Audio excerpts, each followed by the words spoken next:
Hello guys, open talks മല്ലിന്റെ പുതിയൊരു വീഡിയോയിലേക്ക് എല്ലാവർക്കും സ്വാഗതം. ഇന്ന് നമ്മുടെ ഒപ്പം ഉള്ളത് the whole new 2025 model Fascino 125 ആണ്. നമ്മൾ ഏകദേശം ഒരു 1.5 വർഷം മുമ്പ് ഇതിന്റെ ഒരു ഡീറ്റെയിൽ റിവ്യൂ നമ്മൾ ചെയ്തായിരുന്നു. അന്ന് നമ്മുടെ ചാനൽ ഏകദേശം ഒരു 1000-1500 സബ്സ്ക്രൈബർ ഉണ്ടായിരുന്നുള്ളൂ. എന്ന് വെച്ചാൽ പോലും ആ വീഡിയോയ്ക്ക് ഏകദേശം 13,000 മേളിൽ നമുക്ക് വ്യൂസ് കിട്ടിയായിരുന്നു. അതുകൊണ്ട് തന്നെ ഇതിന്റെ ഒരു സെക്കൻഡ് പാർട്ട് ചെയ്യണമെന്ന് വിചാരിച്ചാണ് ഇങ്ങനെ ഇരിക്കുമായിരുന്നു. അന്നേരം നമ്മുടെ കൂട്ടുകാരൻ ഈ വണ്ടി ഒന്ന് എടുത്തു. അപ്പം ഞാൻ ഇതിനെപ്പറ്റി ഒരു ഡീറ്റെയിൽ റിവ്യൂ ഒന്ന് ചെയ്തേക്കാം. എനിക്ക് ഈ വണ്ടിയിൽ ഇഷ്ടപ്പെട്ട കാര്യങ്ങൾ, ഇഷ്ടപ്പെടാത്ത കുറച്ച് കാര്യങ്ങളുണ്ട്. നമ്മളൊരു ഷോറൂമിൽ നിന്ന് ഒരു വണ്ടി എടുക്കുമ്പോൾ നമുക്ക് അതിനെപ്പറ്റിയുള്ള പല കാര്യങ്ങളും നമുക്ക് ഓപ്പണായിട്ട് പറയാൻ പറ്റില്ല. കാരണം നമുക്ക് അതിൻ്റെ ലിമിറ്റേഷൻസ് ഉണ്ട്. എന്ന് വെച്ചാൽ പോലും ഇത് നമ്മുടെ സ്വന്തം വണ്ടി ആയതുകൊണ്ട് നമുക്ക് അതിനെപ്പറ്റി തോന്നുന്ന എല്ലാ കാര്യങ്ങളും നമുക്ക് പറയാം. അതുകൊണ്ട് തന്നെ ഞാൻ ഈ വീഡിയോ ഒരു 3 പാർട്ടായിട്ടാണ് ചെയ്യാൻ ഉദ്ദേശിക്കുന്നത്. ഒന്ന്, ഈ വണ്ടിയുടെ പോസിറ്റീവ്സ് ആയ കാര്യങ്ങൾ, എനിക്ക് ഇഷ്ടപ്പെട്ട കാര്യങ്ങൾ, പിന്നെ ഇഷ്ടപ്പെടാത്ത കുറച്ച് കാര്യങ്ങൾ, പിന്നെ യമഹ എന്ന വണ്ടിയുടെ ഒരു അല്ലെങ്കിൽ യമഹയുടെ കുറച്ച് പോരായ്മകൾ, കാര്യങ്ങൾ, ഇഷ്ടപ്പെട്ട കാര്യങ്ങൾ, പിന്നെ ഒരു ജനറൽ സർവീസ്. എനിക്ക് കഴിഞ്ഞ ദിവസം ഒരു കമൻറ്റ് വന്നായിരുന്നു. ആ ഒരു കമൻറ്റിന് ഒരു റിപ്ലൈയും കൂടെ കൊടുക്കാമെന്ന രീതിയിലാണ് ചെയ്യുന്നത്. അതുകൊണ്ട് തന്നെ ഇതൊരു 3 ടോപ്പിക് ഇൻക്ലൂഡ് ചെയ്തൊരു വീഡിയോ ആണ്. അതുകൊണ്ട് തന്നെ നിങ്ങൾക്ക് ഈ വീഡിയോ ഒരു യൂസ്ഫുൾ ആണ്. അപ്പോൾ കൂടുതൽ സമയം കഴിയാതെ ലെറ്റ് ഗെറ്റ് സ്റ്റാർട്ടഡ്.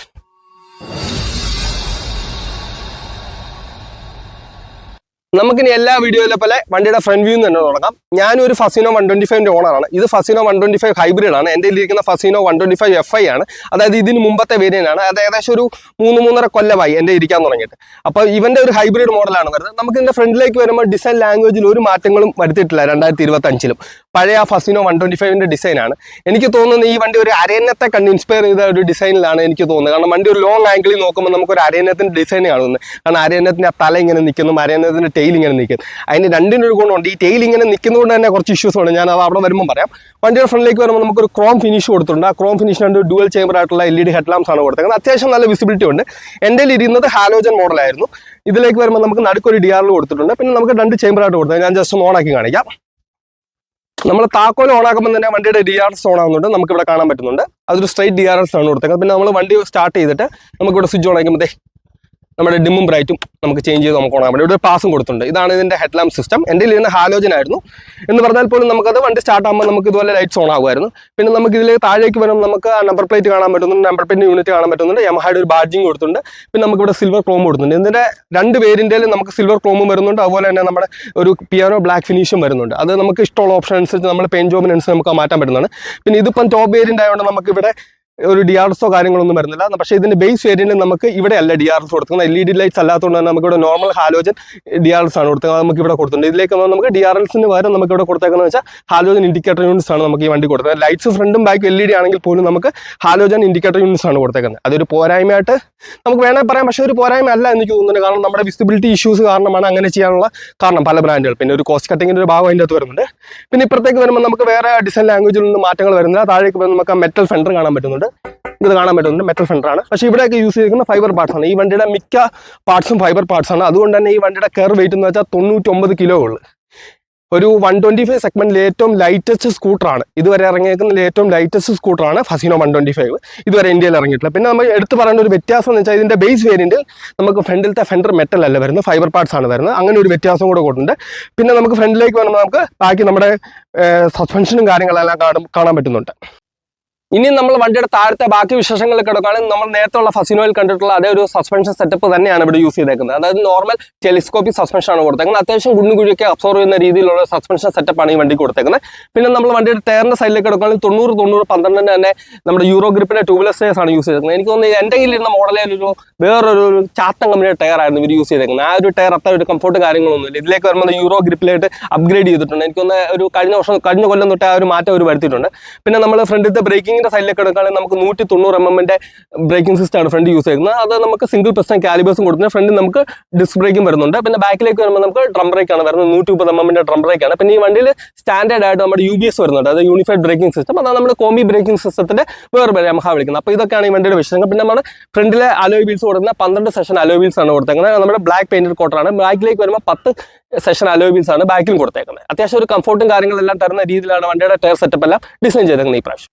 ഇനി നമുക്ക് വണ്ടിയുടെ സൈഡ് പ്രൊഫൈലിലേക്ക് എടുക്കാം. ഒരു മാറ്റങ്ങൾ ഇവിടെയും വരുത്തിയിട്ടില്ല. അതായത് ഇതിൽ ET സ്ലീപ്പ് ഇവിടുത്തെ കാര്യങ്ങളൊന്നും സ്റ്റാൻഡേർഡ് ആയിട്ട് വരുന്നതല്ല. അതിന് സ്റ്റിക്കർ ഒട്ടിച്ച് വെച്ചേക്കുന്നതാണ്. അപ്പോൾ അതൊന്നും ഈ വണ്ടി സ്റ്റാൻഡേർഡ് ആയിട്ട് വരുന്നതല്ല. അത് ഞാൻ ജസ്റ്റ് പറഞ്ഞതുള്ളൂ. നമുക്കിത് അതേ ഒരു ഡിസൈൻ ലാംഗ്വേജ് തന്നെയാണ് ഇവിടെ യൂസ് ചെയ്തേക്കുന്നത്. നിങ്ങൾക്ക് ഈ ഒരു ആംഗിളിൽ ഈ വണ്ടി നോക്കുമ്പോൾ ഞാൻ ആ പറഞ്ഞ കാര്യം മനസ്സിലാവും. ഒരു അരയന്നത്തെ കണ്ട് ഇൻസ്പയർ ചെയ്ത ഡിസൈൻ ലാംഗ്വേജ് ആണ് ഇവിടെ യൂസ് ചെയ്തേക്കുന്നത്. നമുക്ക് ഇങ്ങോട്ട് വരുമ്പോൾ നമുക്ക് ആ ഫ്ലോർ ബോർഡ് കാര്യങ്ങളെല്ലാം പറ്റുന്നുണ്ട്. കർവിൽ ഇങ്ങനെ വന്ന് നമ്മുടെ ബോഡി ഇങ്ങനെ ഒരു വളഞ്ഞ രീതിയിലാണ് ചെയ്തേക്കുന്നത്. ഇതൊരു ഫാസിനോ എന്ന് പറഞ്ഞ എഴുത്തുണ്ട്. ശരിക്കും ഇതിനെ ഫസിനോ എന്നാണോ ഫാസിനോ എന്നാണോ വിളിക്കുന്നത് എനിക്ക് മനസ്സിലായിട്ടില്ല ഇതുവരെ. കാരണം പലരും പല പേരിൽ ഇത് വിളിക്കാറുണ്ട്. പിന്നെ നമുക്ക് ഇങ്ങോട്ട് വരുമ്പോൾ നമുക്ക് ആ വണ്ടിയുടെ എല്ലാ കാര്യങ്ങളും നേരത്തെ ഫസീനോയുള്ള എല്ലാ കാര്യങ്ങളും കാണാൻ പറ്റും. നമ്മുടെ അഫോർഡബിൾ ആയിട്ടുള്ള നമ്മുടെ ഫുഡ് റെസ്റ്റ് കാര്യങ്ങളാണ് കൊടുത്തത്. അതിലൊരു റബ്ബർ ബീഡിങ് കൊടുത്തിട്ടുണ്ട്, അത്യാവശ്യം ഗ്രിപ്പിനും കാര്യങ്ങൾ. അത് നേരത്തെ അതേ ഡിസൈൻ ലാംഗ്വേജ് ആണ് യൂസ് ചെയ്തിരിക്കുന്നത്. പിന്നെ നമുക്കിവിടെ ഒരു ക്രോം ഫിനിഷ് കൊടുത്തിട്ടുണ്ട്. ഞാൻ നേരത്തെ പറഞ്ഞ പോലെ വണ്ടിയുടെ ഓരോ മോഡൽസിനനുസരിച്ച് ചിലപ്പോൾ ഇത് ബ്ലാക്ക് വരാനുള്ള ചാൻസസ് ഉണ്ട്, അതുപോലെ തന്നെ സിൽവറും വരാനുള്ള ചാൻസസ് ഉണ്ട്. രസമാണ്. പിന്നെ എനിക്ക് മനസ്സിലായ ഒരു കാര്യം എന്ന് വെച്ചാൽ ഈ ഒരു ക്രോം അങ്ങനെ ഫെയ്ഡ് ആവുമോ അല്ലെങ്കിൽ അങ്ങനെ ഒരു ഇഷ്യൂസ് കാര്യങ്ങളൊന്നും എനിക്ക് ഇതുവരെ വന്നിട്ടില്ല 3.5 കൊല്ലമായിട്ട്. പിന്നെ താഴേക്ക് നമുക്ക് സൈലൻസർ കാണാൻ പറ്റുന്നുണ്ട്. ആ സൈലൻസറിന്റെ മേളിലൊരു പ്ലാസ്റ്റിക് പീസ് പ്രൊട്ടക്ഷൻ കൊടുത്തിട്ടുണ്ട്. അതെല്ലാം ഒരു സ്റ്റാൻഡേർഡ് രീതിയിൽ തന്നെ ചെയ്തു വെച്ചിട്ടുണ്ട്. അപ്പോൾ ഇതൊക്കെയാണ് വണ്ടിയുടെ വിശേഷങ്ങൾ. പിന്നെ ബാക്കിലേക്ക് വരുമ്പോൾ നമുക്കിവിടെ ഒരു എക്സ്ട്രാ ആക്സസറി ആയിട്ട് നമ്മൾ ഇത് ഫിറ്റ് ചെയ്തിട്ടുണ്ട്, നമുക്ക് ലേഡീസിന് പിടിച്ചിരിക്കാൻ വേണ്ടിയുള്ള. പിന്നെ ബാക്കിലത്തെ നമ്മുടെ ആ പില്യൻ ഗ്രാബ് ഹാൻഡിൽ നമുക്ക് ഇവിടെ കൊടുത്തിട്ടുണ്ട്. അതെല്ലാം അതേ രീതിയിൽ തന്നെ ചെയ്തിട്ടുണ്ട്. അപ്പോൾ ഇതൊക്കെയാണ് വണ്ടിയുടെ ഈ ഒരു സൈഡത്തെ ഡിസൈൻ ലാംഗ്വേജ്. ഇനി നമുക്ക് ഈ വണ്ടിയുടെ ബാക്കിലേക്ക് പറയാം. ഈ ബാക്കിൽ എനിക്ക് കുറച്ച് കാര്യങ്ങൾ പറയാനുണ്ട്. സത്യം പറഞ്ഞാൽ ഇതിന്റെ ഡിസൈൻ ലാംഗ്വേജിൽ ഒരു മാറ്റവും വരുത്തിയിട്ടില്ല. എൻ്റെ ഇരിക്കുന്ന ആ ഫസീനോയെ വായിച്ചു നോക്കും. ആകെ ഒരു മാറ്റം വരുത്തിയേക്കുന്നത് വെച്ചാൽ നമുക്കിവിടെ LED യൂണിറ്റ്സ് ടെയിൽ ലാമ്പിന് കൊടുത്തിട്ടുണ്ട്. നമുക്കൊരു കർവ് ആയിട്ടുള്ള ഷാർപ്പായിട്ട് വരുന്ന ഡിസൈൻ ലാംഗ്വേജ് ആണ് യൂസ് ചെയ്തേക്കുന്നത്. പക്ഷേ എനിക്ക് പേഴ്സണൽ ഇഷ്ടപ്പെട്ടത് നമ്മുടെ ഫാസിനോ 110ന്റെ ആ ഒരു ബൈക്കായിരുന്നു. അത്യാവശ്യം ഒതുങ്ങിയ ഒരു ബൈക്കായിരുന്നു. ഇത് കുറച്ചങ്ങ് തള്ളിയാണ് നിൽക്കുന്നത്. നമുക്ക് അതിന്റെ റീസൺ എന്താണെന്ന് ഞാൻ പറഞ്ഞുതരാം. അതിന് മുമ്പായിട്ട് നമുക്ക് ഇവിടെ ഒരു യമഹയുടെ ഒരു ലോഗോ കൊടുത്തിട്ടുണ്ട്. പിന്നെ നമ്മുടെ ഹാലോജൻ ഇൻഡിക്കേറ്റേഴ്സ് കൊടുത്തിട്ടുണ്ട്. പിന്നെ നമുക്കൊരു LED സ്ട്രിപ്പ് പോലത്തെ ടെയിൽ ലാമ്പ് കൊടുത്തിട്ടുണ്ട്. നിങ്ങൾക്ക് വെട്ടത്തിൽ നമുക്ക് ചെറിയൊരു വര പോലെ കാണാവുന്നതാണ്. ബ്രേക്ക് പിടിക്കുമ്പോഴത്തേക്കും കുറച്ചുകൂടി അത് ലൈറ്റ് ആയിട്ട് വരുന്നുണ്ട്. കണ്ടല്ലോ നിങ്ങൾക്ക്, ഇതാണ് എൻ്റെ ഒരു ഡിസൈൻ ലാംഗ്വേജ് കൊടുത്തേക്കുന്നത്. പക്ഷെ ഇതിൻ്റെ ഒരു ഡിസഡ്വാൻറ്റേജ് മെയിൻലി എനിക്ക് തോന്നിയ ഒരു കാര്യം എന്ന് വെച്ചാൽ, ഞാൻ എൻ്റെ വണ്ടിയിൽ അത് എക്സ്പീരിയൻസ് ഉണ്ട്, പല വണ്ടിയിലും കണ്ടിട്ടുണ്ട്. നമ്മൾ ഈ ബാക്കിലേക്ക് വണ്ടി റിവേഴ്സ് എടുക്കുമ്പോൾ നമ്മൾ ശ്രദ്ധിച്ചില്ലെങ്കിൽ ഈ ബാക്ക് പോയി തട്ടാനുള്ള ചാൻസ് കൂടുതലാണ്. തട്ടി ഈ ഒരു പോർഷൻ ബ്രേക്ക് ആവാനുള്ള ചാൻസ് ആണ്. ഒരു പല വണ്ടികളും ഞാൻ കണ്ടിട്ടുണ്ട്. എനിക്കത് പേഴ്സണൽ എക്സ്പീരിയൻസ് ഉണ്ടായിട്ടുണ്ട് വണ്ടി ബാക്കിലേക്ക് എടുക്കുമ്പോൾ. അതുകൊണ്ട് തന്നെ നിങ്ങൾ ബാക്കിലേക്ക് എടുക്കുമ്പോൾ സൂക്ഷിച്ചെടുക്കുക. പിന്നെ അതിൻ്റെ ഒരു പറയാനുള്ള കാര്യം എന്ന് വെച്ചാൽ, ഈ ഒരു പോർഷൻ പൊട്ടിക്കഴിഞ്ഞാൽ നല്ല റേറ്റ് ആണ്. കാരണം LED കൂടെ വരുന്നതുകൊണ്ട് നല്ല റേറ്റ് മേടിക്കും. എങ്ങനെ പോലും ഒരു 10-15,000 രൂപ പൊട്ടാനുള്ള എല്ലാ ചാൻസും ഉണ്ട്. അപ്പോൾ അതുകൊണ്ട് നിങ്ങൾ ഒരു കെയർഫുൾ ആയിട്ട് എടുക്കുക. പിന്നെ എനിക്ക് തോന്നിയ ഒരു ഡിസഡ്വാൻറ്റേജ് ഈ ഒരു ഇൻഡിക്കേറ്റർ സിസ്റ്റം അവർ ഡിസൈൻ ചെയ്തിരിക്കുന്ന ഒരു ഫോൾട്ട് ഉണ്ട്. ആ ഫോൾട്ട് ഞാൻ എൻ്റെ വൈഫിൻ്റെ പുറകിൽ നിന്ന് പോയപ്പോഴും ഞാൻ എക്സ്പീരിയൻസ് ഉണ്ട്. കഴിഞ്ഞ ദിവസം ഇവൻ്റെ വണ്ടിയിൽ നിന്ന് പോയപ്പോൾ എക്സ്പീരിയൻസ് ഉണ്ട്. കഴിഞ്ഞ ദിവസം ഞങ്ങൾ ഇങ്ങനെ പോകുമായിരുന്നു, ഒരു വണ്ടിയുടെ പുറകെ പോകുന്നു. അപ്പോൾ പുറകിൽ ഒരു വണ്ടി വന്നു. അപ്പോൾ ഇവന് ഇൻഡിക്കേറ്റർ ഇട്ടു. സത്യം പറഞ്ഞാൽ ആ വണ്ടിക്കാരനെ നോട്ട് ചെയ്യാതെ ഇവനെ ഓട്ടേക്ക് ചെയ്ത് റോങ് സൈഡിൽ കൂടെ കയറി. അപ്പോൾ ഇവൻ ആ വണ്ടിക്കാരൻ്റെ തന്തയ്ക്ക് വിളിച്ചു. അപ്പം ഞാൻ പറഞ്ഞിടേ, അതിനകത്ത് അവൻ്റെ പ്രശ്നമല്ല, അത് നിന്റെ പ്രശ്നമാണ്. അത് പറയാനുള്ള കാര്യം എന്ന് വെച്ചാൽ, നിങ്ങൾക്ക് ഇപ്പം അത് മനസ്സിലാവില്ല. പക്ഷെ ഞാൻ ആ ഇൻഡിക്കേറ്റർ ഇട്ട് കാണിക്കാം. നിങ്ങൾക്ക് കണ്ടില്ലേ, ഈ ഒരു കളറിനോട് മാച്ച് ആയ രീതിയിലാണ് ആ ഇൻഡിക്കേറ്റർ ഡിസൈൻ ചെയ്തേക്കുന്നത്. ഇതിൻ്റെ ഒരു പ്രശ്നം എന്ന് വെച്ചാൽ, നമ്മൾ സാധാരണ വണ്ടികളിൽ സത്യം പറഞ്ഞാൽ ഇതൊരു വെളിയിലോട്ടോ സെപ്പറേറ്റ് യൂണിറ്റ് ആയിട്ടോ അല്ലെങ്കിൽ ഇവിടെ ഒരു വെള്ള പീസായിട്ടോ കൊടുത്തേക്കുന്നത്. കാരണം ആ ലൈറ്റ് ഇതുമായിട്ട് മെർജായി പോകാതിരിക്കാൻ വേണ്ടി. അപ്പം ഈ ഒരു പ്രശ്നം വരുന്നത് വെച്ചാൽ, ഇതിങ്ങനെ മെർജായിരിക്കുന്നതുകൊണ്ട് തന്നെ നമ്മൾ ലോങ് ഡിസ്റ്റൻസ് വരുമ്പോൾ നമുക്കിത് കാണാൻ പറ്റത്തില്ല. അത്യാവശ്യം നല്ല ബ്രൈറ്റ് ആയിട്ടുള്ളൊരു എൻവയറമെൻറ്റിൽ വരെ നമ്മൾ ഇൻഡിക്കേറ്റർ ഇട്ടാൽ വണ്ടിക്ക് കാണാൻ പറ്റില്ല. അതുകൊണ്ട് തന്നെ നിങ്ങൾ ഒന്നെങ്കിൽ മിറർ യൂസ് ചെയ്യുക, അല്ലെങ്കിൽ ഹാൻഡ് സിഗ്നൽ കാണിച്ച് വണ്ടി എടുക്കുക. പിന്നെ വേറൊരു പ്രശ്നം എന്ന് വെച്ചാൽ, ഈ ഒരു ഡിസൈന് നമ്മുടെ വണ്ടിയുടെ നമ്മുടെ ബാക്കിൽ വരുന്ന വണ്ടിയുടെ ആ ഒരു വ്യൂയിങ് ആംഗിൾ താഴെയാണ് ഇത് ഡിസൈൻ ചെയ്യുന്നത്. ഒരു മീഡിയം ലെവലിൽ നിന്നാൽ മാത്രമേ നമുക്ക് ഈ ഒരു ഡിസൈന് നമുക്ക് ആ ഇൻഡിക്കേറ്ററിന് കറക്റ്റായിട്ട് വണ്ടി കാണാൻ പറ്റും. ദൂരെ ആണെങ്കിൽ നമുക്ക് വെട്ടം കാണാനും പറ്റില്ല. ഒത്തിരി അടുത്താണെങ്കിൽ നമുക്ക് ആ വ്യൂയിങ് ആംഗിൾ കാണാൻ പറ്റത്തില്ല. അപ്പം അങ്ങനത്തെ 2 പ്രശ്നങ്ങൾ ഈ ഒരു ഇൻഡിക്കേറ്റർ സിസ്റ്റത്തിലുണ്ട്. കാരണം എന്തായാലും അവരിത് മാറ്റാൻ പോകുന്നില്ല. ഇതിൻ്റെ വേർഷൻ 4 വേർഷൻ 5 വരുമ്പോഴേ ആ ഒരു ഡിസൈൻ ലാംഗ്വേജ് എന്തായാലും മാറ്റത്തുള്ളൂ. നമ്മൾ പോയി തട്ടിയെന്ന് പറഞ്ഞ് യമഹ ആ ഡിസൈൻ ലാംഗ്വേജ് മാറ്റാൻ പോകുന്നില്ല. അതുകൊണ്ട് തന്നെ നമ്മുടെ ജീവനാണ്. So be careful. ഇനി നമ്മൾ താഴേക്ക് വരുമ്പം ബാക്കി ഒരു ഡിസൈൻ ലാംഗ്വേജിൽ ഒരു മാറ്റമില്ല. ആ നമ്പർ പ്ലേറ്റ് ലൈറ്റ് റിഫ്ലക്ടർ, ബാക്കിലത്തെ ഫെൻഡറിന്റെ എക്സ്റ്റൻഷൻ കാര്യങ്ങളെല്ലാം കാണാൻ പറ്റുന്നുണ്ട്. പിന്നെ ഈ വണ്ടിക്ക് എക്സ്റ്റേണൽ ഫ്യൂലിംഗ് ഒന്നും കൊടുത്തിട്ടില്ല. അകത്ത് തന്നെയാണ് ഈ വണ്ടിയുടെ ഫ്യൂലിംഗ് ഇപ്പോഴും കൊടുത്തേക്കുന്നത്. അതുകൊണ്ടാണ് നമുക്ക് ഇവിടെ ഫ്യൂലിംഗിന്റെ ഗ്യാപ്പോ കാര്യങ്ങളൊന്നും കാണാൻ പറ്റില്ല. ഫ്യൂലിംഗ് തുറക്കുമ്പോൾ ഞാൻ അതിന്റെ കാര്യങ്ങൾ കാണിച്ചു തരാം. പിന്നെ ഇപ്പുറത്തെ സൈഡിലേക്ക് വരുമ്പം കാര്യമായിട്ടുള്ള ഒരു മാറ്റങ്ങളും ഇല്ല. നമ്മുടെ നോർമലായിട്ടുള്ള കാര്യങ്ങൾ കാണാൻ പറ്റുന്നുണ്ട്. ബാക്കിലത്തെ സിംഗിൾ സൈഡ് സസ്പെൻഷൻ കാണാൻ പറ്റുന്നുണ്ട്. പിന്നെ ഈ ലേഡീസ് നമ്മുടെ ഫുട്ബോർഡ് നമ്മുടെ എക്സ്ട്രാ ആയിട്ട് വെക്കണം. ഇതൊരു ആക്സസറി ആയിട്ട് നമ്മൾ ഫിറ്റ് ചെയ്യുന്നുണ്ട്. വണ്ടി സ്റ്റാൻഡേർഡ് ആയിട്ട് വരുന്നില്ല. പിന്നെ ഫാസിനോ എന്ന് എഴുത്തെ അപ്പുറത്തെ എല്ലാ ഡിസൈൻ ലാംഗ്വേജും വരുന്നുണ്ട്. ഇനി ഞാൻ നിങ്ങളോടൊരു കാര്യം പറയാം. അതായത് ഈ വീഡിയോയുടെ തുറക്കൽ യമഹ കട്ട ഒരു കള്ളത്തരത്തെ പറ്റി ഞാൻ നിങ്ങളുമായിട്ടൊന്ന് പറയാം. സത്യം പറഞ്ഞാൽ അവർ കാണിച്ചത് എനിക്ക് ഇഷ്ടപ്പെട്ടില്ല. അതായത് ഈ വണ്ടിയുടെ ഫസ്റ്റ് മോഡൽ ഇറങ്ങിയപ്പോഴും സെക്കൻഡ് മോഡൽ ഇറങ്ങിയപ്പോഴും നമ്മുടെ FI ഇറങ്ങിയപ്പോഴും ഹൈബ്രിഡ് ഇറങ്ങിയപ്പോഴും വണ്ടിക്ക് സ്റ്റാൻഡേർഡ് ആയിട്ട് എല്ലാ വേർഷനിലും കിക്കർ കൊടുക്കുന്നുണ്ടായിരുന്നു. ഇപ്പൊ ഇത് 1 മാസം മുമ്പത്തെ വണ്ടിയാണ്. 1 മാസം മുമ്പ് ഇറങ്ങിയ മോഡലാണ്. അത് ഏപ്രിൽ എടുത്ത വണ്ടിയാണ്. പക്ഷേ ഏപ്രിലിൽ ഈ വണ്ടി എടുത്തതിന് ശേഷം വരുന്ന ഇനിയുള്ള ഒരു ഫസീനോ 125ലും നമുക്ക് കിക്കർ സ്റ്റാൻഡേർഡ് ആയിട്ട് വരുന്നില്ല. എക്സ്ട്രാ ആക്സസറി ആയിട്ട് ചെയ്യണം.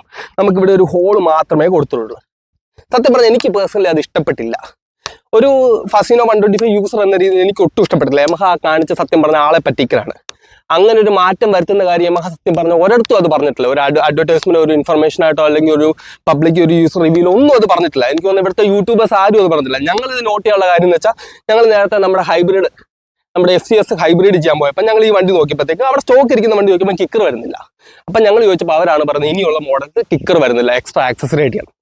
യമഹ സത്യം പറഞ്ഞാൽ അത് ചെയ്ത ഒരു കോസ്റ്റ് കട്ടിങ് ആണ്, അല്ലെങ്കിൽ ലാഭം കൂട്ടാൻ വേണ്ടി ചെയ്ത ഒരു കാര്യമാണ്. പക്ഷേ അതൊരു സ്കൂട്ടറിന് ആവശ്യമായിട്ടുള്ള ഒരു കാര്യമാണ്. ഈ വണ്ടിക്കകത്ത് ബ്ലൂടൂത്ത് കാര്യങ്ങളെല്ലാം കൊടുത്തിട്ടുണ്ട്. സത്യം പറഞ്ഞാൽ ഇതിൻ്റെ അകത്ത് ബ്ലൂടൂത്ത് ഒരു ആവശ്യമില്ലാത്ത സാധനമാണ്. ഒരു നോർമൽ സ്കൂട്ടറിൽ കിട്ടുന്ന ഒരു കണക്ടിവിറ്റി ഫീച്ചേഴ്സും ഇല്ല. ആകെ ഒരു ബ്ലൂടൂത്ത് എന്ന് പറഞ്ഞൊരു പേരിലോ സാധനം അവിടെ കൊടുത്തിട്ടുണ്ട്. ആ ഒരു സാധനത്തിന് പകരം ഈ ഒരു ഫീച്ചർ അവിടെ കൊടുക്കാമായിരുന്നു എന്നാണ് എനിക്ക് പറയാനുള്ളത്.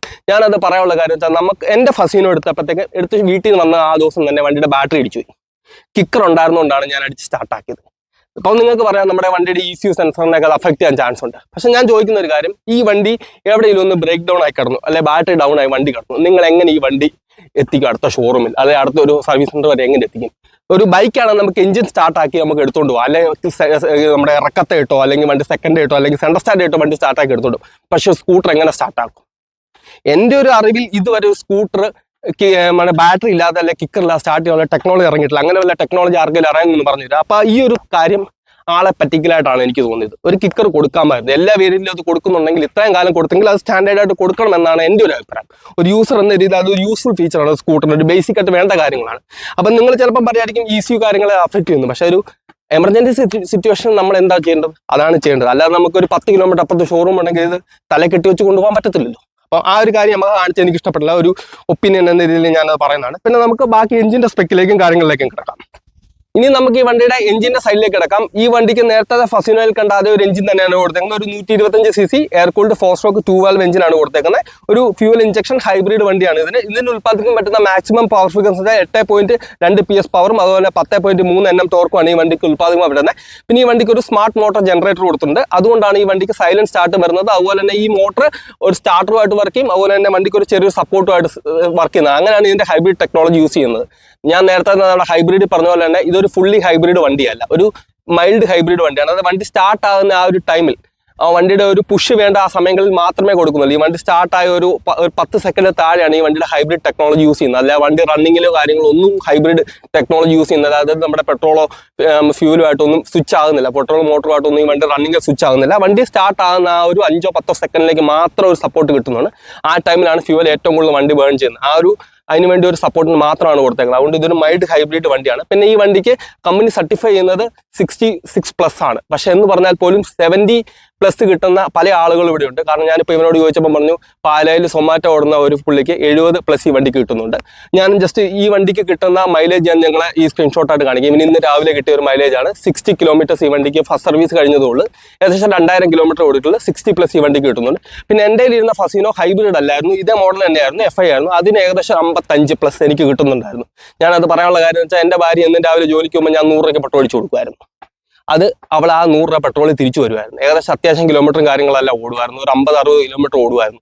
എന്ന് പറഞ്ഞാൽ പോലും ഒരു 100 രൂപ പെട്രോൾ വണ്ടി തിരിച്ചു വരുമായിരുന്നു. അപ്പോൾ ആ ഒരു കാര്യത്തിൽ മൈലേജിൽ ഒരു കോംപ്രമൈസോ കാര്യങ്ങളോ ഇല്ല. അത്യാവശ്യം നല്ലൊരു മൈലേജ് തരുന്ന വണ്ടിയാണ്. യമഹയുടെ സൈഡിൽ നിന്ന് വരുന്ന ഒരു നല്ലൊരു ഹൈബ്രിഡ് വണ്ടി തന്നെയാണ് ഫസീനോ 125. ഇനി നമുക്ക് വണ്ടിയുടെ സീറ്റിംഗിന്റെയും അണ്ടർ സ്റ്റോറേജ് സ്പേസിലേക്ക് കിടക്കാം. അത്യാവശ്യം നല്ലൊരു കംഫോർട്ട് തരുന്ന നല്ല വെൽ കുഷൻഡ് ആയിട്ടുള്ള സീറ്റാണ്. അങ്ങനെ സോഫ്റ്റും അല്ല അത്ര ഹാർഡും അല്ല. നമുക്കൊരു ലോങ് റൈഡൊക്കെ എൻജോയ് ചെയ്യാവുന്ന ഒരു സീറ്റാണ്. ഞങ്ങൾ കഴിഞ്ഞ ദിവസം ഈ വണ്ടിയായിട്ടൊന്ന് ഇടുക്കിയിലൊക്കെ പോയി അത്യാവശ്യം ഒരു 40-50 കിലോമീറ്റർ നല്ല പാട്ടൊക്കെ പാടി നമ്മുടെ പുറകിൽ ഒരു കാമുകി ഉണ്ടെങ്കിൽ നമ്മൾ അവളെയൊക്കെ കെട്ടിപ്പിടിച്ചിരുന്ന് നല്ല യാത്ര ചെയ്യാവുന്ന ഒരു നല്ല കംഫോർട്ട് തരുന്ന ഒരു വണ്ടിയാണ്. നിങ്ങൾ കാമുകിയൊക്കെ ആയിട്ട് പോകുമ്പോൾ അടികിട്ടാകാറുള്ള കാര്യങ്ങൾ നോക്കുക. നല്ലൊരു കംഫോർട്ട് തരുന്ന വണ്ടിയാണ്. നമുക്ക് പാട്ടൊക്കെ പാടി ഇങ്ങനെ നല്ല ഫ്ലോയിൽ അങ്ങ് പോകാം. അങ്ങനെ അനാവശ്യമായിട്ടുള്ള വൈബ്രേഷൻസ് കാര്യങ്ങളൊന്നും നമുക്ക് സീറ്റിൽ നിന്നും വരുന്നില്ല. നമുക്ക് ഇനി അണ്ടർ സ്റ്റോറേജ് സ്പേസിലേക്ക് കിടക്കാം. 21 ലിറ്റർ അണ്ടർ സ്റ്റോറേജ് സ്പേസ് ആണ് ഈ വണ്ടിക്ക് കൊടുത്തേക്കുന്നത്. ഈ ഒരു സെഗ്മെന്റിൽ അത്ര മാരകമായിട്ട് സ്റ്റോറേജും കാര്യങ്ങളൊന്നും ഒരു ഫുൾ ഫേസ് ഹെൽമെറ്റ് കാര്യങ്ങളൊന്നും കയറില്ല. ഒരു ഹാഫ് ഫേസ് ഹെൽമെറ്റ് നമുക്ക് ഇവിടെ കയറ്റാൻ പറ്റുന്നുണ്ട്.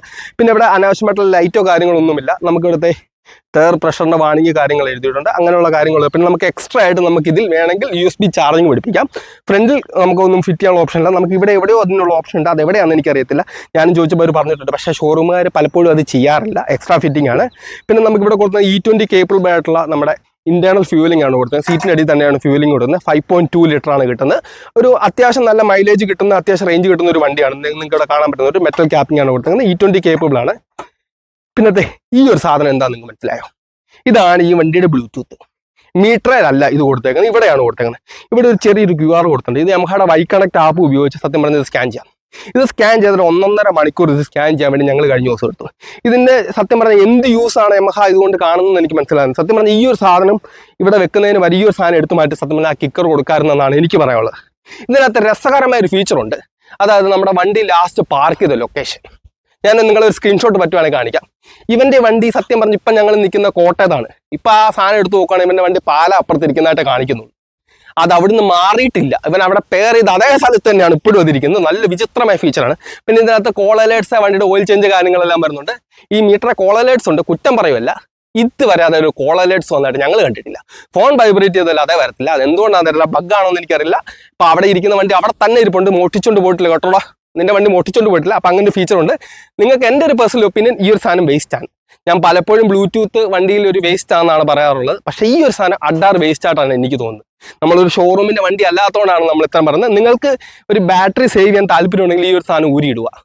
ഇതൊരു എക്സ്ട്രാ ആക്സസറി ആയിട്ട് കൊടുക്കേണ്ട ഒരു സാധനമാണ്. വേണ്ടവൻ ഇത് വെച്ചാൽ മതി എന്നുള്ള രീതിയിൽ കൊടുക്കുക. ഒട്ടും യൂസ് ഇല്ലാത്ത സാധനമാണ്.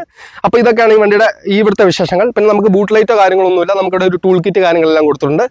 അപ്പോൾ അങ്ങനത്തെ ഉള്ള സീറ്റിങ്ങും കാര്യങ്ങളാണ് കൊടുത്തത്. പിന്നെ ഈ സീറ്റ് ഓപ്പൺ ചെയ്യുന്നത് നമ്മുടെ മൾട്ടി ഫംഗ്ഷൻ കീ ആണ്. നമ്മുടെ നോർമൽ വണ്ടികളിൽ കണ്ടെത്തുന്ന മൾട്ടി ഫംഗ്ഷൻ കീയിലാണ് സീറ്റ് ഓപ്പൺ ചെയ്യുന്നത്. അപ്പോൾ ഇതൊക്കെയാണ് വണ്ടിയുടെ ഈ ഒരു ആംഗിളിലെ വിശേഷങ്ങൾ. ഇനി നമുക്ക് വണ്ടിയുടെ ഫ്ലോർ ബോർഡിലെ വിശേഷങ്ങളിലേക്ക് എടുക്കാം. അത്യാവശ്യം നമുക്കൊരു കാലൊക്കെ വെച്ചിരിക്കാവുന്ന രീതിയിലുള്ള ഫ്ലോർ ബോർഡ്, അങ്ങനെ നെഞ്ച് വിരിച്ചിരിക്കാനൊന്നും പറ്റുന്ന ഫ്ലോർ ബോർഡല്ല. പക്ഷേ ഫ്ലോർ ബോർഡിൽ ഒരു വിചിത്രമായ സാധനം ഞാൻ കാണിച്ചുതരാം. നമ്മളിത് ഇത് മാറ്റിക്കുമ്പോഴത്തെ ഇതിൻ്റെ അടിയിലാണ് ഇതിൻ്റെ ബാറ്ററി പാക്ക് നമ്മുടെ OBD ടൂളും കൊടുത്തേക്കുന്നത്. അതിൻ്റെ അകത്തൊരു വിചിത്രമായ കാര്യം തോന്നിയെന്ന് വെച്ചാൽ എത്ര പേർക്ക് അത് എക്സ്പീരിയൻസ് ചെയ്തിട്ടില്ല. നമ്മൾ വണ്ടി സർവീസിന് കൊടുക്കുമ്പോൾ OBD ടൂൾ വണ്ടി ഡയഗ്നോസ് ചെയ്യാൻ വേണ്ടി സത്യം പറഞ്ഞാൽ അവരത് ഊരി കഴിയുമ്പോൾ ആ ബാറ്ററിയുടെ പിൻ എവിടെയെങ്കിലും ലൂസ് ആകാനുള്ള ചാൻസ് ഉണ്ട്. എനിക്കൊരു 5-6 തവണ അത് പറ്റിയിട്ടുണ്ട്. നമ്മൾ ഷോറൂമിൽ നിന്ന് ആ വണ്ടി ഡയഗ്നോസ് ചെയ്ത് നമ്മൾ എടുത്തുകൊണ്ട് പോരും. അത് കഴിഞ്ഞ് വണ്ടി ചില സമയത്ത് അടിക്കുമ്പോൾ വണ്ടി സ്റ്റാർട്ടായിരിക്കും. നമ്മൾ അവിടെ കൊണ്ട് കാണിക്കുമ്പോൾ ആ ബാറ്ററിയുടെ പിന്ന് ലൂസ് ആയെന്നാണ് പറയുന്നത്. സത്യം പറഞ്ഞാൽ അവർക്ക് ആ ഒരു OBD ടൂൾ സത്യം പറഞ്ഞാൽ വേറെ എവിടെയെങ്കിലും കൊടുക്കായിരുന്നു. അപ്പോൾ അതൊരു യൂസ്ഫുൾ ഫീച്ചറായിട്ട് എനിക്ക് തോന്നിയിട്ടില്ല. ആ ഒരു ഭയങ്കര ഡിസഡ്വാൻറ്റേജ്. കാരണം അത് തുറക്കണം, അതിൻ്റെ അടിയിൽ വേറൊരു ലോക്കുണ്ട്, അങ്ങനെയാണ് അത് എടുക്കുന്നത്. അത് യൂസ്ഫുൾ ഫീച്ചർ. പിന്നെ അതിൻ്റെ അകത്ത് വെള്ളമോ കാര്യങ്ങളും കയറുന്നില്ല, കാരണം ഒരു ഡബിൾ സീലിങ്ങിലാണ് അത് കൊടുത്തേക്കുന്നത്. അപ്പോൾ അങ്ങനെ ഒരു ഡിസഡ്വാൻറ്റേജ് ഉണ്ട്. പിന്നെ അത്യാവശ്യം നല്ല മാറ്റുകൾ കാര്യങ്ങളെല്ലാം ഈ വണ്ടി കിട്ടുന്നുണ്ട്. നമ്മുടെ സീറ്റിങ്ങിൽ ഒരു 5-6 നല്ല സീറ്റിങ്ങിലുള്ള കവറിങ് കിട്ടുന്നുണ്ട്. അതുപോലെ തന്നെ നല്ല മാറ്റുകൾ കിട്ടുന്നുണ്ട്. പിന്നെ നമുക്ക് ഇപ്പുറത്തോട്ട് ഫാസിനോ എന്ന് പറഞ്ഞൊരു എഴുത്ത് ഇവിടെ കൊടുത്തിട്ടുണ്ട്, ഒരു ഗ്രിപ്പിംഗ് കൊടുത്തിട്ടുണ്ട്. പിന്നെ ഇത് എക്സ്ട്രാ ആക്സസറി അല്ല കേട്ടോ, ഇവൻ ഇത് എക്സ്ട്രാ പിടിപ്പിച്ചാണ് USB ചാർജിങ്. പിന്നെ നമുക്കിവിടെ മൾട്ടി ഫംഗ്ഷൻ ലോക്ക് കാര്യങ്ങൾ, സീറ്റിങ്ങിൻ്റെ വാണിങ്ങും കാര്യങ്ങളെല്ലാം കാണാൻ പറ്റുന്നുണ്ട്. അപ്പോൾ ഇതൊക്കെയാണ് വണ്ടിയുടെ ഈ ഒരു ആംഗിളിലെ വിശേഷം. ഇനി നമുക്ക് വണ്ടിയുടെ മീറ്ററിന്റെ സ്വിച്ചസിന്റെ വിശേഷങ്ങളിലേക്ക് കിടക്കാം. അങ്ങനെ ഒരു ഗംഭീരമായിട്ടുള്ള ഒരു സ്വിച്ച് ക്വാളിറ്റി അല്ല ഇവിടെ കൊടുത്തേക്കുന്നത്. ഒരു മീഡിയം റേഞ്ചിലുള്ള അല്ലെങ്കിൽ ഒരു ആവറേജ് ക്വാളിറ്റിയാണ് കൊടുത്തേക്കുന്നത്. നമുക്ക് ഈ സ്വിച്ചസിലേക്ക് വരുമ്പോൾ നമുക്ക് ഡിമ്മും ബ്രൈറ്റും പാസും ഇൻഡിക്കേറ്ററുള്ള സിസ്റ്റം നമുക്ക് ഇവിടെ കൊടുത്തിട്ടുണ്ട്. നമ്മുടെ ഇൻഡിക്കേറ്റർ കൊടുത്തിട്ടുണ്ട്, ഹോൺ കൊടുത്തിട്ടുണ്ട്. ഞാൻ ജസ്റ്റ് ഒന്ന് ഹോൺ കേൾപ്പിക്കാം. അത്യാവശ്യം സൗണ്ട് ഉള്ള ഒരു ഹോൺ തന്നെയാണ് കേട്ടോ. പിന്നെ നമുക്ക് ഇപ്പോഴത്തേക്ക് നമ്മുടെ സൈലന്റ് ഇഗ്നിഷൻ്റെ സ്വിച്ച് കൊടുത്തിട്ടുണ്ട്. നമ്മുടെ ഹെഡും DRലും ചേഞ്ച് ചെയ്യാനുള്ള ഓപ്ഷൻ കൊടുത്തിട്ടുണ്ട്. പിന്നെ നമ്മുടെ ആ EC സ്റ്റാർട്ടോ സിസ്റ്റം കൊടുത്തിട്ടുണ്ട്. ഈ EC സ്റ്റാർട്ടോ സിസ്റ്റം ഇതൊരു വിചിത്രമായ സാധനം ഞാൻ കണ്ടിട്ടുണ്ട്. ഈ വണ്ടി എടുത്ത് 2-3 കിലോമീറ്റർ ഓടിക്കഴിഞ്ഞാൽ EC സ്റ്റാർട്ടോ സിസ്റ്റം വർക്ക് ചെയ്യത്തുള്ളൂ. അതെന്ത് കാര്യമാണെന്നുണ്ടെങ്കിൽ നമ്മൾ വണ്ടി എടുത്ത് അപ്പുറത്തൊരു ബ്ലോക്ക് ഉണ്ടെങ്കിൽ ആ ബ്ലോക്കിൽ വണ്ടി ഓഫ് ആകത്തില്ല കേട്ടോ. അങ്ങനത്തെ ഒരു ഫീച്ചർ ഉണ്ട്. അത് ഒരു എന്താണ് ബഗ്ഗാണെന്ന് എനിക്ക് തോന്നുകയാണ്. എന്താ ഫീച്ചർ എന്ന് എനിക്ക് തോന്നിയില്ല. പക്ഷേ ഞാൻ പല EC സിസ്റ്റം ഉള്ള വണ്ടികളിൽ അങ്ങനെ ഒരു ഫീച്ചർ കണ്ടില്ല. വണ്ടി എടുത്തൊരു 500 മീറ്റർ ഓടിക്കഴിഞ്ഞാൽ ബ്ലോക്ക് ഉണ്ടെങ്കിൽ അങ്ങനെ ഓഫ് ആകുമായിരുന്നു. അപ്പോൾ അങ്ങനെ ഒരു വിചിത്രമായ സാധനം കണ്ടിട്ടുണ്ട്. പിന്നെ ഈ സ്വിച്ചസിൻ്റെ കാര്യത്തിൽ എനിക്ക് പറയാനുള്ള കാര്യം വെച്ചാൽ നമ്മൾ റെഗുലർ ആയിട്ട് യൂസ് ചെയ്യുന്ന സ്വിച്ചസ് ഈസിലി ഡാമേജ് ആവാനുള്ള കാര്യമുണ്ട്. കാരണം എൻ്റെ വണ്ടിയിൽ ഞാൻ ഈ ഒരു സ്വിച്ച് സിസ്റ്റം മാറ്റിയിട്ടുണ്ട്. അതായത് നമ്മുടെ ഇഗ്നിഷൻ്റെ സ്വിച്ച് മാറ്റിയിട്ടുണ്ട്, നമ്മുടെ ഈ ഇൻഡിക്കേറ്റർ സ്വിച്ച് ഞാൻ മാറ്റിയിട്ടുണ്ട്. എനിക്കത് ഡാമേജ് ആയിട്ട് മാറ്റിയിട്ടുണ്ട്. പിന്നെ നിങ്ങൾ മഴയത്ത് ഈ വണ്ടി വെക്കുന്ന ഒരാളാണെങ്കിൽ ഈ സ്വിച്ചസിലൊക്കെ ഈസിലി ക്ലാവ് കയറാനുള്ള ചാൻസ് ഉണ്ട്. അതുകൊണ്ട് തന്നെ ഞാൻ വീട്ടിലൊരു WD-40 മേടിച്ച് വെച്ചിട്ടുണ്ട്. ഷോറൂമിൽ കൊണ്ട് ക്ലീൻ ചെയ്യാനുള്ള മടി കാരണം ഞാൻ ചെയ്തിട്ടുണ്ട്. ഇപ്പോൾ ഓപ്പൺ റിവ്യൂ ആയതുകൊണ്ടാണ് ഞാനിത് പറയുന്നത്. എന്ന് പറഞ്ഞപ്പോൾ നിങ്ങൾ മഴയത്ത് വെക്കാൻ സൂക്ഷിക്കുകയാണെങ്കിൽ അങ്ങനത്തെ ഇഷ്യൂസും കാര്യങ്ങളുള്ള ഈ സ്വിച്ചസൊക്കെ ഭയങ്കര ഇതല്ലേ, നിങ്ങൾക്ക് കാണാമല്ലോ, ഭയങ്കര ഒരു ഫ്ലിംസിയാണ് ഈ സ്വിച്ചസ് ഒക്കെ. അപ്പോൾ ആ ഒരു മീഡിയം ക്വാളിറ്റിയാണ്. അതുകൊണ്ട് യൂസ് ഇറ്റ് വിത്ത് കെയർ ആണ്. പിന്നെ നമ്മുടെ മീറ്ററിലേക്ക് വരുമ്പോൾ നമുക്ക് ഇവിടെ ഒരു ഡിജിറ്റൽ മീറ്റർ ആണ് കൊടുത്തത്, ഒരു നെഗറ്റീവ് LCD മീറ്റർ ആണ് കൊടുത്തത്. ഇങ്ങോട്ട് മീറ്ററിന്റെ വിശേഷങ്ങളൊന്ന് കാണിച്ചതാ. എൻ്റെ കയ്യിലിരുന്ന മോഡൽ നമുക്ക് അനലോഗ് ആണ് വരുന്നത്. ഇതിന്റെ താഴത്തെ ബേസ് വേരിയന്റിൽ അനലോഗ് ആണ് വരുന്നത്. നമുക്ക് ഇതിന്റെ 2 വേരിയന്റ് ഉണ്ട്. ഇത് ടോപ്പ് മോഡലിന്റെ താഴെ അനലോഗ് ആണ് വരുന്നത്. പിന്നെ ഇതിന്റെ മീറ്ററിന്റെ ഒരു പ്രത്യേകത എന്ന് വെച്ചാൽ നമ്മൾ നട്ടുച്ചയ്ക്ക് പോലെ ഈ മീറ്റർ വിസിബിൾ ആണ്. ഇതിൽ അത്യാവശ്യം കുറച്ച് ഫീച്ചേഴ്സ് ഉണ്ട്. ആവറേജ് മൈലേജ് എക്കോ കൊടുത്തിട്ടുണ്ട്, നമ്മുടെ ഓഡോമീറ്റർ കൊടുത്തിട്ടുണ്ട്, നമ്മുടെ ട്രിപ്പ് കൊടുത്തിട്ടുണ്ട്, പിന്നെ ഫ്യൂവലിന്റെ വാണിംഗ് കൊടുത്തിട്ടുണ്ട്. നമുക്കിവിടെ ടൈം കാണാൻ പറ്റുന്നുണ്ട്, അതുപോലെ കിലോമീറ്റർ കാണാൻ പറ്റുന്നുണ്ട്, ടോട്ടൽ കിലോമീറ്റർ കാണാൻ പറ്റും. അങ്ങനെയുള്ള ബേസിക് കാര്യങ്ങൾ എല്ലാം കൊടുത്തിട്ടുണ്ട്. അത്യാവശ്യം ഒരു ബേസിക് ആയിട്ടുള്ള മീറ്ററാണ്. പിന്നെ ഇതിൽ നമുക്കത് വാണിംഗ് ഓൺ ആക്കുമ്പോൾ നമുക്ക് ഇവിടെ കാണാൻ പറ്റുമെന്നില്ല. ഞാൻ ഓഫായി ഓണേ കാണിച്ചുതരാം കേട്ടോ. വാണിങ്സ് എല്ലാം കൊടുത്തിട്ടുണ്ട്. അതായത് നമ്മുടെ മെസ്സേജ് കോളേഴ്സ്. പക്ഷേ ഇത് കോൾ അലേർട്സ് ഒന്നും വന്ന് ഞങ്ങൾ കണ്ടിട്ടില്ല. ഇപ്പുറത്തോട്ട് നമുക്ക് ഇൻഡിക്കേറ്റർ, നമ്മുടെ EC സ്റ്റാർട്ടോ സിസ്റ്റത്തിൻ്റെ കാര്യങ്ങൾ, അങ്ങനെ ഈ വാണിങ്സും കാര്യങ്ങളെല്ലാം നമുക്ക് ഇവിടെ കൊടുത്തിട്ടുണ്ട്. അപ്പോൾ ഇതൊക്കെയാണ് ഒരു ബേസിക് മീറ്ററാണ് കൊടുത്തങ്ങനെ. പിന്നെ എനിക്ക് പറയേണ്ട കാര്യം എന്ന് വെച്ചാൽ സത്യം പറയുമല്ലോ, ഒരു ഫീച്ചർ ഇല്ലാത്തൊരു വണ്ടിയാണ് നമ്മുടെ ജുപ്പിറ്ററും അല്ലെങ്കിൽ നമ്മുടെ ലാസ്റ്റ് ആക്സസ് ഒക്കെ വെച്ച് നോക്കുമ്പോൾ അതിൻ്റെ ഒരു ഫീച്ചറോ കാര്യങ്ങളോ ഒന്നുമില്ല. പക്ഷേ ഇതിന് തരാൻ പറ്റുന്ന ഒരു കാര്യം വെച്ചാൽ യമഹയുടെ ആ എഞ്ചിൻ്റെ റിലയബിലിറ്റി. നിങ്ങളിപ്പം വിചാരിക്കാതെ ഇവൻ്റെ ഈ വണ്ടിയെപ്പറ്റി എടുത്ത് കുറ്റം തന്നെ പറയുവാണോ? സത്യം പറഞ്ഞാൽ ഈ വണ്ടി ഒരു 3-3.5 കൊല്ലം ഉപയോഗിക്കുന്ന ആളെന്ന രീതിയിൽ പറഞ്ഞതാണ്. ഈ വണ്ടിക്ക് തരാൻ പറ്റുന്ന ഒരു കാര്യം വെച്ചാൽ നല്ല മൈലേജ് ഉണ്ട്. അത്യാവശ്യം നിങ്ങൾ അനാവശ്യമായിട്ടുള്ള റോഡുകളിലും കാര്യങ്ങളൊന്നും പോകാതിരിക്കാൻ നല്ല മൈലേജ് കിട്ടും. പിന്നെ എഞ്ചിൻ കറക്റ്റായിട്ട് ഓയിൽ ചേഞ്ച് വേണമെങ്കിൽ അനാവശ്യമായിട്ടുള്ള ഒരു എഞ്ചിൻ കംപ്ലൈൻറ്റ് ഈ വണ്ടിക്ക് വരത്തില്ല. എൻ്റെ വണ്ടി ഇപ്പോൾ ഏകദേശം 65,000 കിലോമീറ്റർ ഓടി. ഇതുവരെ എഞ്ചിനോ കാര്യങ്ങളൊക്കെ ഒരു പ്രശ്നം വന്നിട്ടില്ല. എനിക്ക് വന്നേക്കുന്ന 2-3 പ്രശ്നം എന്ന് വെച്ചാൽ ഏകദേശം ഒരു 35,000 കിലോമീറ്റർ ആയപ്പോൾ നമ്മുടെ ബെൽറ്റ് മാറ്റേണ്ട വന്നു. അതുപോലെ തന്നെ ബാക്കിലത്തെ സസ്പെൻഷൻ മാറ്റേണ്ട വന്നു. പിന്നെ കോർക്കോയിൽ കാര്യങ്ങൾ അങ്ങനെയുള്ള ജനറൽ സർവീസ് കാര്യങ്ങളെ ഈ വണ്ടിക്ക് വന്നിട്ടുള്ളൂ. പിന്നെ സർവീസിൽ പ്രശ്നം എന്ന് വെച്ചാൽ നമ്മുടെ ഇവിടുത്തെ ഷോറൂമാണ്. ഞങ്ങളുടെ കോട്ടയത്തെ ചില പ്രമുഖ ഡീലേഴ്സിന് വണ്ടി പണിയാൻ അറിയത്തില്ല എന്നൊരു പ്രശ്നം മാത്രമേ ഉള്ളൂ. ആ ഒരു കാര്യം ഒഴിച്ചു നിർത്തിയാൽ വേറെ പ്രശ്നങ്ങളൊന്നും ഈ വണ്ടിക്കില്ല. അതുകൊണ്ട് നല്ല റിലയബിൾ ആയിട്ടുള്ള എഞ്ചിനാണ്. ഫീച്ചേഴ്സ് കുറവാണ്, പക്ഷെ നല്ല റിലയബിൾ ആയിട്ടുള്ള എഞ്ചിനാണ് ഈ വണ്ടി. ഇനി ഞാൻ നിങ്ങളോട് കുറച്ച് കാര്യങ്ങൾ പറഞ്ഞുതരാം. ഒരു യമഹ യൂസർ അല്ലെ, യമഹ ഒരു ഫാൻ ബോയ് ആണ്. ഞാനൊരു യമഹ ഫാൻ ബോയ് ആണ്. ആ രീതിയിലുള്ള എനിക്ക് കുറച്ച് കാര്യങ്ങൾ പറഞ്ഞുതരാം. ഒന്നാമത്തെ കാര്യം, യമഹയുടെ ചില വണ്ടികളിൽ യൂസ് ചെയ്യുന്ന പെയിന്റ് ജോബ് അഡാറ് ബോറാണ്. ഞാൻ FCS ഹൈബ്രിഡ് ചെയ്തിട്ടുണ്ട്. ഈ വണ്ടിയിൽ സത്യം പറഞ്ഞാൽ ഇവിടെ ഒരു ചെളി പറ്റി നമ്മളിങ്ങനെ തൂത്ത ഈസിലി സ്ക്രാച്ച് ആവും. അതിന് ഇതിന് മേളിൽ യൂസ് ചെയ്തേക്കുന്ന ആ ഒരു കോട്ടിങ് അത്ര ഒരു നാരോ കോട്ടിങ് ആണ് യൂസ് ചെയ്യുന്നത്. പെയിന്റ് ജോബ് നല്ലതാണ്, പക്ഷേ ഈ വണ്ടി ഇപ്പം നമ്മൾ ഏത് പകല് കൊണ്ട് വെച്ചാലും വഴിയൊക്കെ പോകുന്നവരെല്ലാം ഈ വണ്ടി നോക്കും. ഇവൻ ഇത് കണ്ണ് കിട്ടുന്നുണ്ടോ എന്ന് എനിക്ക് നല്ല സംശയമുണ്ട്. അതുകൊണ്ടാണ് ഇത്ര സ്ക്രാച്ച് ചെയ്താൽ പറ്റുന്നത്. എവിടെ പോയാലും ഇവൻ എവിടെ തന്നെ കാലും നോക്കും. പിറ്റേ ദിവസം എവിടെയെങ്കിലും സ്ക്രാച്ച് കിട്ടുമെന്ന് പറഞ്ഞ് ഇവൻ വിളിക്കും. അതുകൊണ്ട് കണ്ണ് കിട്ടാനുള്ള ചാൻസ് കൂടുതലാണ്. നല്ല കത്തി നിൽക്കുന്ന കളറാണ്, പക്ഷെ അതിൻ്റെ മുകളിൽ യൂസ് ചെയ്യുന്ന കോട്ടിങ് അത്ര ഒരു നല്ലൊരു കോട്ടിങ് ആയിട്ട് യൂസ്. അതുകൊണ്ട് നിങ്ങൾ ഈ വണ്ടി എടുക്കുന്നുണ്ടെങ്കിൽ എക്സ്ട്രാ ഒരു ക്ലിയർ കോട്ടിങ് കാര്യങ്ങൾ അല്ലെങ്കിൽ എന്തെങ്കിലും പ്രൊട്ടക്ഷനോ കാര്യങ്ങൾ വെച്ചോ നിങ്ങളുടെ വണ്ടി കത്തി നിൽക്കണമെന്നുണ്ടെങ്കിൽ. പിന്നെ വഴിക്കട പോകുന്ന പെണ്ണുങ്ങളും ആൻറ്റിമാരും ചേട്ടന്മാരും എല്ലാം ഈ വണ്ടി നോക്കും കേട്ടോ. ഭയങ്കര കളറാണ്. ഈ ഒരു കളർ ഭയങ്കര രസമാണ്. എൻ്റെ ഇരിക്കുന്ന കളറും ഇതാണ്, ഇവൻ്റെ ഇരിക്കുന്ന കളറും ഇതാണ്. എനിക്ക് തോന്നുന്നു ഇവൻ വഴിക്കട പോകുന്ന പെമ്പിള്ളേരെ അട്രാക്ട് ചെയ്യാൻ വേണ്ടി തന്നെ എടുത്ത കളറാണിത്. അപ്പോൾ ഈ ഒരു കാര്യം. പിന്നെ രണ്ടാമത്തെ ഒരു കാര്യം, യമഹ എന്ന ബ്രാൻഡിന്റെ സർവീസ്. ഇപ്പം വേറൊരു നാട്ടിൽ എങ്ങനെയാണെന്ന് അറിയില്ല, ഞങ്ങളുടെ നാട്ടിൽ അഡാറ് ബോറാണ്. ഇവിടുത്തെ മെയിൻ ഡീലറുണ്ട്, പ്രമുഖനാണ്. ഞാൻ ആ ബ്രാൻഡിന്റെ ഡീലറുടെ പേര് പറഞ്ഞില്ല, കാരണം അവന്മാർ വല്ല ഡിഫമേഷൻ ഫയൽ ചെയ്താൽ ഞാൻ അകത്ത് പോയി കിടങ്ങും. അതുകൊണ്ട് ഞാൻ പറയുന്നില്ല. സത്യം പറയാമല്ലോ, ഒരു മര്യാദ ഇല്ലാത്തവന്മാരാണ് അവിടെ ഇരിക്കുന്നത്. എൻ്റെ ഈ ഒരു വീഡിയോ എടുക്കുന്നവൻ്റെ ഈ വണ്ടിയുടെ ഓണറാണ് ഈ വീഡിയോ എടുക്കുന്നത്. അപ്പം അവന് നേരത്തെ ഒരു റേ ഉണ്ടായിരുന്നു. ആ റേയുടെ കാര്യത്തിൽ അവൻ എന്തോ ഒരു 10,000 കിലോമീറ്റർ ആയപ്പോൾ ആ വണ്ടിക്ക് ഒരു കംപ്ലൈൻറ്റ്. അതായത് നമ്മളൊരു ബ്ലോക്കിലൊക്കെ പെട്ട് വണ്ടി എടുക്കും, വണ്ടി അങ്ങ് കാണും എരച്ചങ്ങ് എടുക്കും. വണ്ടി ഒരു വലിയില്ലാത്ത രീതിയിൽ നമ്മൾ തള്ളി മാറ്റേണ്ട അവസ്ഥയിൽ അവൻ ഇതുമായിട്ട് അവൻ്റെ നാട്ടിലുള്ള ഷോറൂമിൽ പോയി. അവിടെ ഇത് ശരിയാകുന്നില്ല. അവർ പറഞ്ഞു ക്ലച്ചാണ്, ബെൽറ്റാണ്, ഇതെല്ലാം മാറ്റി. അവനെ കൊണ്ട് അവിടെ ഒരു 10,000 രൂപ മുടക്കി. ഇവൻ സഹിയിട്ട് യമഹയ്ക്ക് മെയിൽ അയച്ചു. അപ്പോൾ യമഹ റെസ്പോണ്ട് ചെയ്തു, ഞങ്ങളുടെ കോട്ടയത്തുള്ള മെയിൻ ഡീലറെ കാണാൻ. അവിടെ ചെന്നപ്പോൾ ഇതേ സാധനങ്ങളെല്ലാം മാറ്റിച്ചു. അവർ മാറ്റിയിട്ടില്ലെന്ന് പറഞ്ഞ് പിന്നെ മാറ്റിച്ചു. അന്നിട്ട് ഇത് മാറുന്നില്ല. അവസാനം ഇവൻ അവിടെ കടന്ന് വഴക്കുണ്ടാക്കി അവസാനം പറഞ്ഞു, ചേട്ടാ ഇനി ഇതിൻ്റെ അകത്ത് ഒരു സാധനം മാറ്റാനുള്ളതെന്ന് പറഞ്ഞു. ചോദിച്ചപ്പോൾ പറഞ്ഞു ഒരു ബുഷ്. ആ ബുഷ് മാറ്റി കഴിഞ്ഞപ്പോൾ ആ വണ്ടിയുടെ ഇഷ്യൂ മാറ്റി കേട്ടോ. ആ ബുഷിന് വേണ്ടി ഈ ചെറുക്കനെ കൊണ്ട് ഏകദേശം 10-16,000 രൂപ ഈ വണ്ടിക്ക് മുടക്കിച്ചു. അത് എനിക്ക് തോന്നുന്നത് നമ്മുടെ നാടിന്റെ സർവീസിന്റെ ഒരു പ്രശ്നമാണ്. യമഹ എന്നൊരു ബ്രാൻഡിന്റെ അല്ലെങ്കിൽ പല പ്രമുഖ ബ്രാൻഡുകളുടെ ഒരു പ്രശ്നമാണ്. നമ്മൾ കോട്ടയത്ത് ഞങ്ങൾ വീഡിയോ ചെയ്യുന്ന കോട്ടയത്ത് നിന്ന് ചില ബ്രാൻഡുകളെ മാത്രമേ ഞങ്ങൾ കാണാറുള്ളൂ. ഒരു ലോങ് ടൈം ആയിട്ട് നിൽക്കുന്ന അല്ലെങ്കിൽ വലിയ എക്സ്പീരിയൻസ് ഉള്ള ടെക്നീഷ്യന്മാർ. ഒരു ഷോറൂമിന്റെ ഏറ്റവും വലിയ അല്ലെങ്കിൽ സർവീസ് സെന്റർ വിജയം എന്ന് വെച്ചാൽ വണ്ടി കണ്ടാൽ അല്ലെങ്കിൽ വണ്ടിയുടെ സൗണ്ട് കേട്ടാൽ മനസ്സിലാകുന്ന ഒരു ടെക്നീഷ്യന്മാരുണ്ടെങ്കിലാണ് ഒരു ഷോറൂം ജയിക്കത്തുള്ളൂ.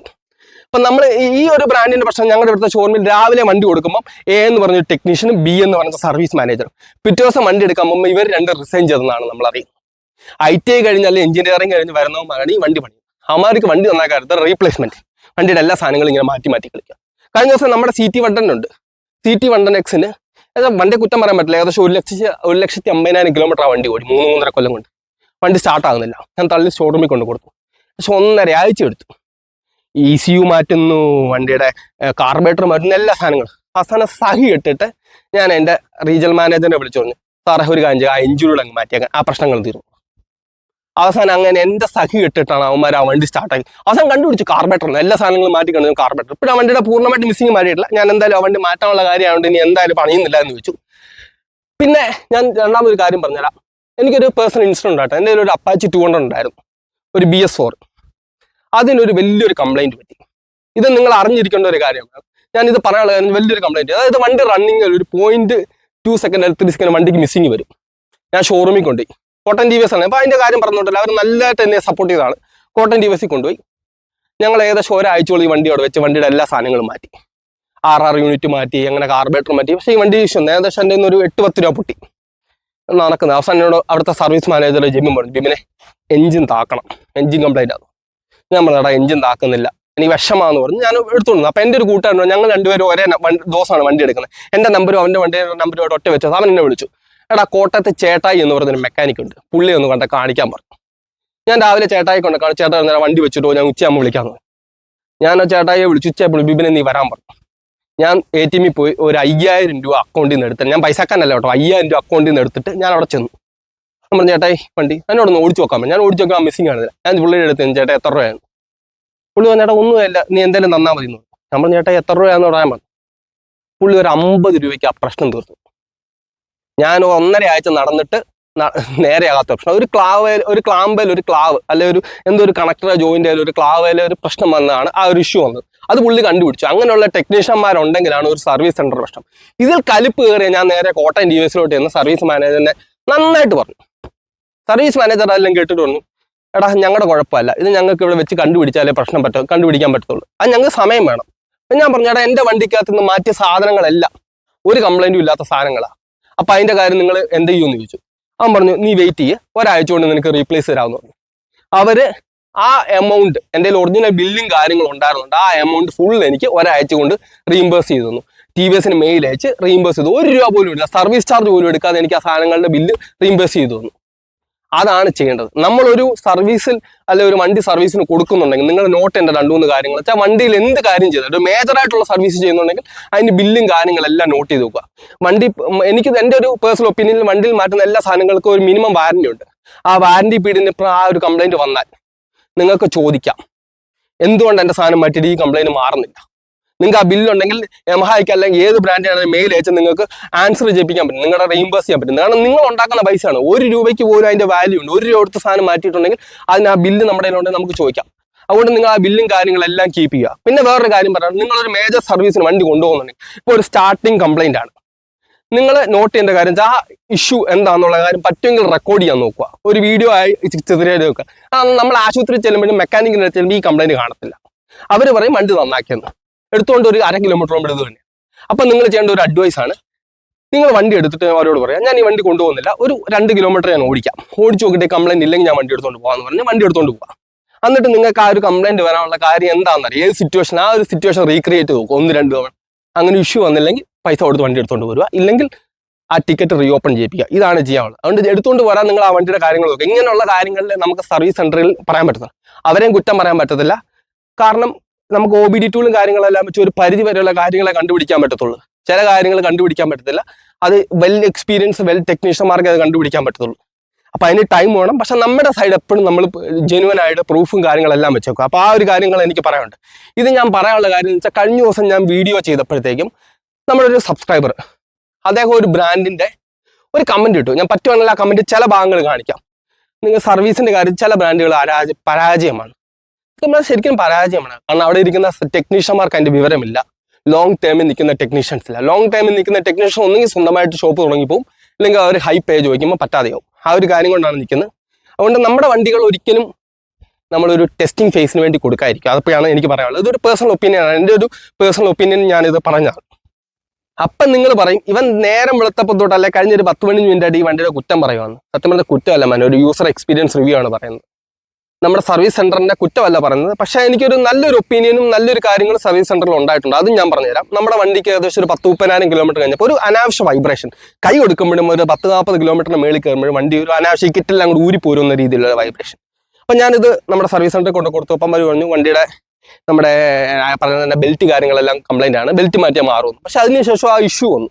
അപ്പം ലാസ്റ്റ് നമ്മുടെ ഫസിനോ 125ന്റെ റിവ്യൂ നമ്മൾ ചെയ്തത് പാല ഫേവറേറ്റ് മോട്ടോഴ്സിന്റെ കീഴിലാണ്.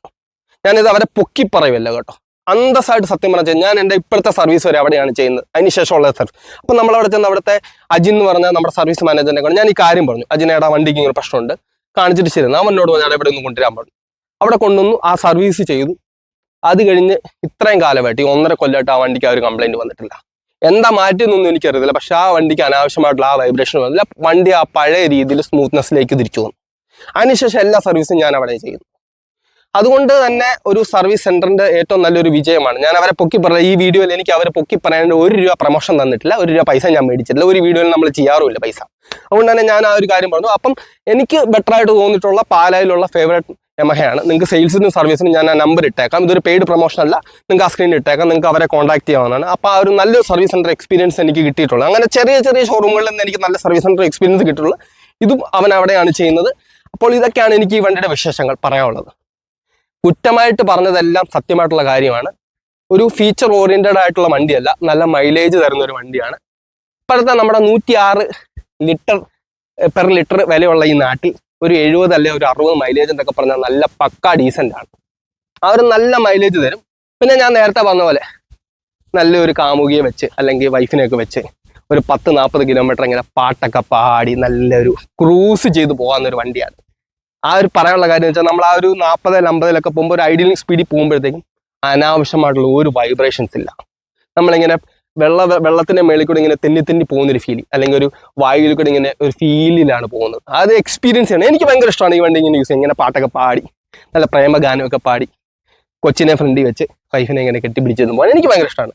നല്ല രസമാണ്. കഴിഞ്ഞ ദിവസം ഞങ്ങൾ ഇടുക്കിക്ക് പോയപ്പോൾ ആ ഒരു ഫീൽ ഉണ്ട്. അതുപോലെ നല്ലൊരു വണ്ടിയാണ്. ഞാൻ ഇത് പറയാനുള്ള കാര്യം വെച്ചാൽ അനാവശ്യമായിട്ടുള്ള പാനൽ വൈബ്രേഷൻസോ കാര്യങ്ങളോ എഞ്ചിനിൽ വരുന്ന ഒരു ഹാൻഡിലോ ഒരു ഫീലിങ്സും കാര്യങ്ങളോ നല്ല റിഫൈൻഡ് എഞ്ചിനാണ്. നല്ല മൈലേജ് കിട്ടുന്നുണ്ട്. നല്ല വണ്ടിയാണ്. കുറ്റങ്ങൾ പറഞ്ഞാലും വണ്ടിക്ക് നല്ലതുണ്ടെങ്കിൽ നല്ലത് പറയാം. പിന്നെ ഇതിൽ അനാവശ്യമായിട്ടുള്ള അങ്ങനെ വലിയ ഫീച്ചേഴ്സ് ഒന്നുമില്ല. മൈലേജ്, ആ റിലയബിലിറ്റി, ബിൽഡ് ക്വാളിറ്റി കാര്യങ്ങളെല്ലാം ഉണ്ട്. യമഹയുടെ സൈഡിൽ നിന്ന് വരുന്ന ആ ഒരു നല്ല എഞ്ചിൻ, ജാപ്പനീസ് എഞ്ചിനുകളുടെ ഏറ്റവും വലിയ പ്രത്യേകത എന്ന് വെച്ചാൽ റിലയബിലിറ്റിയാണ്. മര്യാദക്ക് ഉപയോഗിച്ചാൽ മര്യാദക്ക് യൂസ് ചെയ്യാൻ പറ്റുന്ന വണ്ടിയാണ്.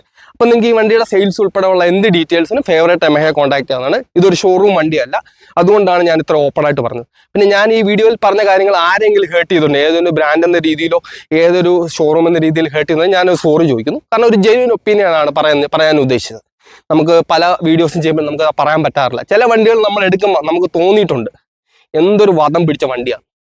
അതുകൊണ്ട് തന്നെ ഞാനും നമ്മുടെ ഫ്രണ്ടും റിവ്യൂ ചെയ്യുമ്പോൾ ഞങ്ങൾ ചില വണ്ടികൾ, ചില ബ്രാൻഡുകൾ ഈ ഞങ്ങളുടെ ഒരു പേജിൽ നിന്ന് ഞങ്ങൾ ഒഴിവാക്കിയിട്ടുണ്ട്. ഞങ്ങൾ ആ വണ്ടികൾ ചെയ്യില്ല. കാരണം ചില ആളുകൾ നമ്മുടെ ആദ്യ കാലങ്ങളിൽ നമ്മൾ അറിവില്ലാതെ പേരിലൊക്കെ ചെയ്യുമ്പോഴത്തേക്കും ചില ആളുകൾ പറഞ്ഞിട്ടുണ്ട്, നീ ഒക്കെ ഒരുത്തൻ കാരണം ഞാൻ ഈ വണ്ടി എടുത്ത് പെട്ടെന്ന്. ഒരുത്തൻ എനിക്ക് കമൻറ്റ് ചെയ്താണ്, 2 മാസം ഞാൻ EMI അടച്ചു, നീ വണ്ടി എടുത്തുകൊണ്ട് നോക്കുക, എനിക്ക് ഡൗണും തരണ്ട, ഇനിയുള്ള EMI അടച്ചാൽ മതി, നീ പറഞ്ഞ കേട്ടിട്ട് ഞാൻ ഇത് എടുത്തത്. ഞാൻ എന്തിനാ അങ്ങനെ കേൾക്കുന്നത്? ഒന്നാമത് എനിക്ക് ഇഷ്ടം പോലെ പ്രാക്കുണ്ട്. ഇനി നിങ്ങളുടെ അങ്ങോട്ട് പ്രാക്ക് മേടിച്ച് എനിക്ക് വണ്ടിക്കടി കയറാൻ മേല. അതുകൊണ്ട് ഞാൻ ജെനുവനായിട്ട് പറഞ്ഞത്. എൻ്റെ ജെനുവിനിറ്റിയാണ് എൻ്റെ റിവ്യൂവിലെല്ലാം പറയാനുള്ളത്. അപ്പോൾ അതുകൊണ്ട് തന്നെയാണ് നമ്മുടെ ചാനലിന് ഓപ്പൺ ടോക്സ് മല്ലു എന്ന് പേരിട്ടേക്കുന്നത്. അപ്പോൾ ഇതൊക്കെയാണ് എനിക്ക് ഈ വണ്ടിയെ പറ്റി പറയാനുള്ളത്. അപ്പം മറ്റൊരു നല്ല വണ്ടിയുടെ വിശേഷങ്ങളുമായിട്ട് നമുക്ക് കടന്നു വരാം. പിന്നെ ഈ വണ്ടിയെ പറ്റിയുള്ള ഡീറ്റെയിൽസ് കാര്യങ്ങൾ എന്തെന്ന് പറയുന്നത് നിങ്ങൾക്ക് ഫേവറേറ്റ് മോട്ടോഴ്സിനെ കോൺടാക്ട് ആണ് ഈ സ്ക്രീൻ. ഇതിപ്പോൾ അവരുടെ വണ്ടിയല്ല എന്ന് പറഞ്ഞാലും ഒരു ജെന്യൂൻ ഒപ്പീനിയൻ പറഞ്ഞുകൊണ്ട് ഞാൻ പറഞ്ഞാണ്. അപ്പം മറ്റൊരു നല്ല വീഡിയോയിൽ കാണാമെന്ന് വെച്ചുകൊണ്ട് it's me Bibin signing out.